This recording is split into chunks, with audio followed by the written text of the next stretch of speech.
नमस्कार, बहुत स्वागत है आपका न्यूज़ 18 के डिजिटल प्लेटफॉर्म पर। मैं हूं प्रशांत कटारे। तो बताएंगे आपको आखिर कैसे बांग्लादेश में सरकार गठन से पहले ही सियासी उठापटक शुरू हो गई है। जमाते इस्लामी पार्टी की धमकियां शुरू हो गई हैं। क्या है अंदर की सियासत, जानिए आज के इस वीडियो में।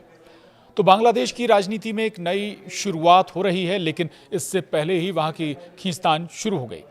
पीएम के तौर पर तारिक रहमान ने शपथ ले ली है, लेकिन आपको बता दें जमाते इस्लामी पार्टी की ओर से धमकियां मिलनी शुरू हो गई हैं कि जुलाई चार्टर लागू नहीं हुआ तो वे शपथ ग्रहण में नहीं आएंगे। यह अंतरिम सरकार के मुखिया रहे मोहम्मद यूनुस के लिए भी खतरा है। तो बांग्लादेश की राजनीति में ये नया अध्याय शुरू हो चुका है। साल 2026 के आम चुनावों में बांग्लादेश नेशनलिस्ट पार्टी की भारी जीत के बावजूद संवैधानिक सुधार परिषद को लेकर विवाद गहराता जा रहा है। तारिक रहमान के प्रधानमंत्री पद की शपथ ग्रहण से ठीक पहले शुरू हुई इस राजनीतिक हलचल ने देश के लोकतंत्र को नई चुनौतियों से सामना करा दिया है। बीएनपी के सांसदों ने संसद सदस्य के रूप में शपथ तो ले ली, लेकिन सुधार परिषद की सदस्यता की शपथ से इनकार कर दिया। ये कदम मोहम्मद यूनुस की अंतरिम सरकार के जुलाई चार्टर को लागू करने के एजेंडे को बड़ा झटका माना जा रहा है। मुख्य चुनाव आयुक्त नासिर उद्दीन ने मंगलवार को संसद के साउथ प्लाजा में शपथ दिलाई, लेकिन बीएनपी की अस्वीकृति ने जमाते इस्लामी और नेशनल सिटीजन पार्टी जैसे दलों को भड़का दिया है। अगर बीएनपी परिषद में शामिल नहीं होती तो वे भी शपथ से दूर रह सकते हैं।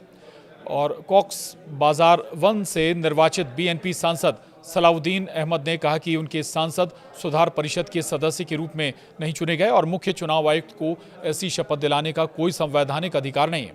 बीएनपी प्रमुख तारिक रहमान के निर्देश पर लिया गया ये फैसला पार्टी की रणनीति को दर्शाता है। अब क्या है जुलाई चार्टर या संवैधानिक सुधार, ये भी समझिए।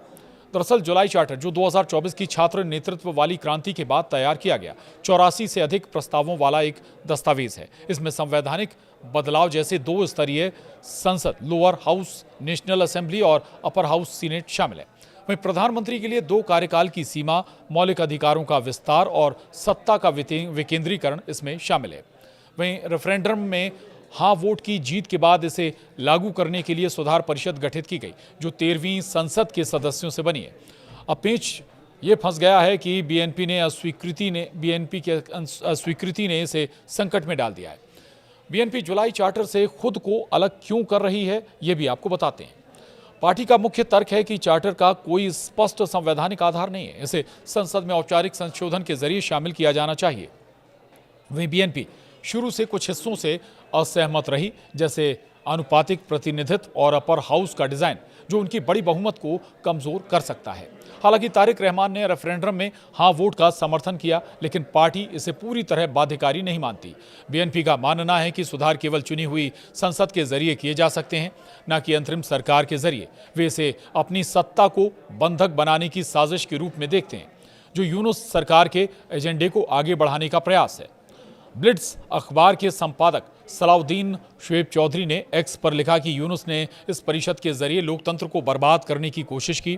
बीएनपी की ये अस्वीकृति उनकी चुनावी जीत को मजबूत करने की रणनीति है, लेकिन इससे राजनीतिक अस्थिरता बढ़ सकती है। इधर जमाते इस्लामी जुलाई चार्टर को लागू करने की प्रबल समर्थक है।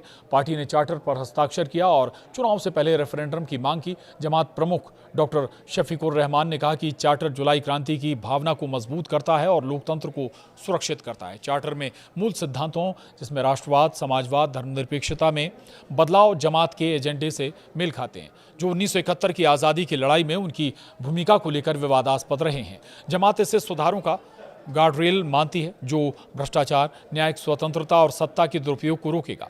चुनाव में जमात गठबंधन ने 77 सीटें जीती, जो उन्हें मुख्य विपक्षी बनाती है। वे मानते हैं कि चार्टर लागू ना होने से संसद बेमानी हो जाएगी। ऐसे में उसने साफ कर दिया है कि वो शपथ ग्रहण में शामिल नहीं होगी अगर ये चार्टर लागू नहीं किया गया।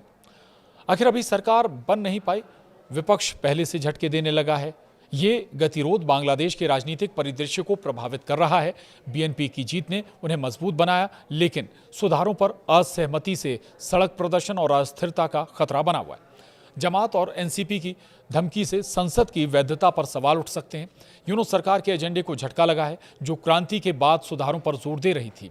अगर परिषद गठित नहीं हुई तो जुलाई चार्टर यहीं खत्म हो जाएगा और यहाँ राजनीतिक परिदृश्य पहले जैसा ही होगा। खींचतान या अस्थिरता ना रहे, इसके लिए तारिक रहमान की सरकार को अब संतुलन बनाना होगा, वरना लोकतंत्र की नई शुरुआत खतरे में पड़ सकती है। तो इस वीडियो में इतना ही। बने रहिए न्यूज़ 18 मध्य प्रदेश छत्तीसगढ़ के साथ।